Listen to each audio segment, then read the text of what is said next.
Norfolk's police chief mentioned the Portsmouth stabbing when addressing his officer's recent use of force. In both cases, the suspect's weapons were knives. Chief Michael Goldsmith said because the situations were quickly escalating, it may have given them reasons to reach for their guns instead of tasers.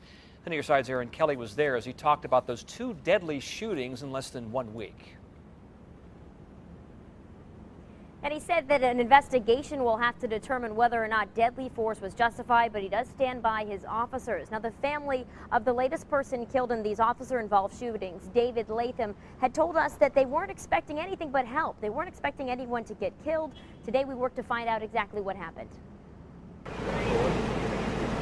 Friday night, Norfolk police got a call about a man with a knife threatening his brother.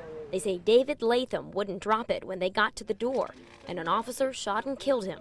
At the door, right at the door, 3 times, and while he's laying on the kitchen floor, he's still being shot. I mean, you wouldn't do a dog that way. I asked Chief Michael Goldsmith if the officer continued shooting Latham inside the home. There's no evidence that supports that. Do you know how many times he was shot? I don't have that information with me. But he did say it was more than once. The chief would not say whether he thinks deadly force was justified, but that he stands by his officers. Latham's family, who says he'd been battling mental illness since 15, wanted to know, why not use a taser? You can do a lot of damage with a knife. The second thing is these incidents were rapidly escalating dynamic incidents where the use of a taser would not have been appropriate.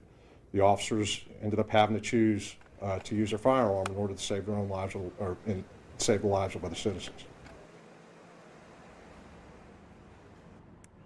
Now, according to police, the officer involved in that shooting is on administrative duty.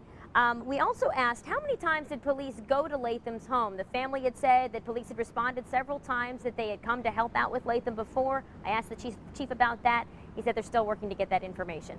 Live in Norfolk tonight, Erin Kelly, 10 on your side.